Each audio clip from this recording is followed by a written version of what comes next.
সংসদে সবাইকে নিয়ে আমরা কাজ করি, প্রাণবন্ত রাখি।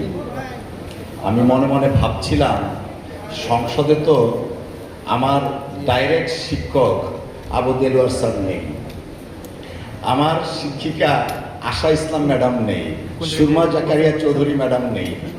এখন তো ওনার সামনে আমি জানি না আমি কি বলবো।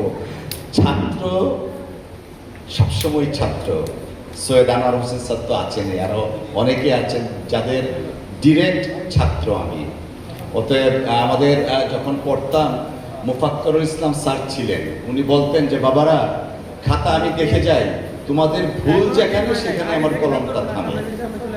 তো আমি আজকে ম্যাডাম স্যার যারা আছেন, আমার বক্তব্যে আজকে আর ভুল করেন না, যতটুকু পারি আমি কথা বলবো আমার নবীন বন্ধুদের সামনে। আজকে এই মিলনায়তনে দাঁড়িয়ে আমার মনে হচ্ছে যে আমি সেই 1989-90 সেশনে ফিরে গেছি, যে সেশনে আমি এই ঢাকা বিশ্ববিদ্যালয়ে ভর্তি হয়েছিলাম।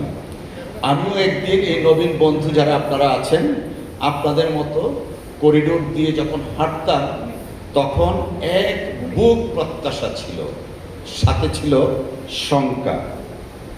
কিন্তু এই বিভাগ, এই ক্যাম্পাস আমাকে যা শিখিয়েছে তা কেবল বই পরীক্ষার মধ্যে সীমাবদ্ধ ছিল না।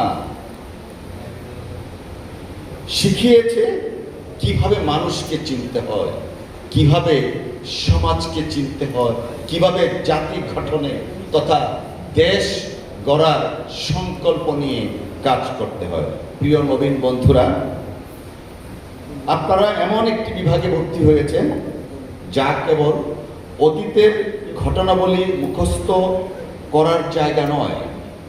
ইতিহাস মানে হলো একটি আয়না, যেখানে একটি জাতি নিজেকে চিনতে পারে। যে জাতি তার ইতিহাস জানে না, সে ভবিষ্যতের পথও সঠিকভাবে খুঁজে পায় না। আপনারা যখন এই বিভাগে পাঠ নেবেন, তখন আপনারা শিখবেন কিভাবে ঘটনার পিছনের ঘটনাকে টেনে আনতে হয়, কিভাবে যুক্তি দিয়ে বিশ্লেষণ দিয়ে আমাদের জীবনকে, আমাদের পেশাকে উদ্ভাসিত করতে হয়, আর কিভাবে নিরপেক্ষ দৃষ্টিতে সত্যকে চিনে নিতে হয়। এই দক্ষতা শুধু ইতিহাসবিদ হওয়ার জন্য নয়, জীবনের প্রতিটি ক্ষেত্রে, প্রতিটি সিদ্ধান্তে এই দক্ষতা কাজে লাগতে পারে। আমি নিজে এই বিভাগ থেকে শিক্ষা নিয়ে জীবনের বিভিন্ন পর্যায়ে পার করে, দেখেন আমি ইতিহাসের ছাত্র, তারপর লন্ডনে গিয়ে LLB করেছি, ব্যারিস্টারেট ল পাশ করে সুপ্রিম কোর্টের আইনজীবী, এখন আবার মহান জাতীয় সংসদে একটা দায়িত্ব পালন করছি। আমার এই যে কনফিডেন্স, আমার যে শিক্ষা, জীবনের এইটুকু অর্জন আমি মনে করি ইতিহাস বিভাগের কাছ থেকে আমার এই শিক্ষা এবং এই অর্জন। আপনাদের সামনেও কিন্তু ঠিক তেমনিভাবে অসীম ভবিষ্যৎ অপেক্ষা করছে, যেখানে কেউ আপনারা শিক্ষক হবেন। অফকোর্স আমরা যখন ফার্স্ট ইয়ারে ভর্তি হয়েছি, যারা আমাদের শিক্ষক ছিলেন, আমরা সবাই প্রথম দিনেই শিক্ষক হওয়ার জন্য হুমড়িকে লাগিয়ে পড়তাম। আসি মজুমদার সহ অনেক ঐতিহাসিকদের বই পড়তাম, ক্যাটালগ খুঁজে খুঁজে বের করতাম। নিশ্চয়ই এখন হয়তো আর ক্যাটালগের মধ্যে নাই, আধুনিক ডিজিটালাইজড হয়েছে। তো এই যে কেউ আপনারা এই বিভাগেরই হয়তো শিক্ষক হবেন অথবা অন্য কোথাও যাবেন, কেউ আমাদের প্রফেসর সিরাজুল ইসলাম স্যার বাংলাদেশের অন্যতম একজন গ্রেট গবেষক ছিলেন, যিনি রয়্যাল লন্ডন ফেলো ছিলেন, একজন রয়্যাল সোসাইটি, এশিয়াটিক সোসাইটিতে অনেক কাজ করেছেন। বাংলাপিডিয়া থেকে অনেক কিছু গবেষণা লব্ধ আমরা আজকে পাঠ করছি বা আমরা দেখতে পাচ্ছি।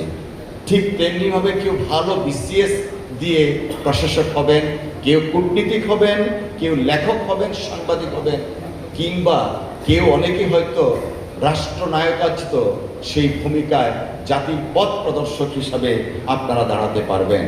আর সব কিছুর সঙ্গী হয়ে থাকবে কিন্তু আমাদের এই ইতিহাস বিভাগ।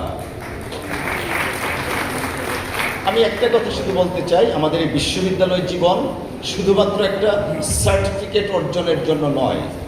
এই প্রাচ্যের অক্সফোর্ড খ্যাত ঢাকা বিশ্ববিদ্যালয় সবসময় গণতন্ত্রের জন্য, আমাদের অধিকার রক্ষার জন্য দাঁড়িয়েছে। সেই 52 ভাষা আন্দোলন থেকে শুরু করে মহান মুক্তিযুদ্ধ 71, 90-এর গণ অভ্যুত্থান এবং সর্বশেষ ফ্যাসিজম বিরোধী গণতন্ত্র পুনরুদ্ধার এবং ভোটাধিকার পুনরুদ্ধারের সংগ্রামে এই ঢাকা বিশ্ববিদ্যালয় নেতৃত্ব দিয়েছিল। আমরা দৃঢ়ভাবে বিশ্বাস করি, যখনই দেশে কখনো দুর্যোগ নেমে আসে, ঢাকা বিশ্ববিদ্যালয় পথ প্রদর্শক হিসাবে কাজ করে। ঢাকা বিশ্ববিদ্যালয় হচ্ছে, আমরা যদি মনে করি যে there is a light end of the tunnel, Dhaka বিশ্ববিদ্যালয় হচ্ছে সেই লাইট যে সবসময় তার আলোকবর্তিকা দিয়ে দেশকে, জাতিকে নেতৃত্ব দিয়ে পথ প্রদর্শকের ভূমিকায় পালন করে। আর আজকে নবীন বন্ধু যারা আছেন, আপনারা সেই গর্বিত ঢাকা বিশ্ববিদ্যালয়ের গর্বিত ডিপার্টমেন্ট ইতিহাস বিভাগের ছাত্র।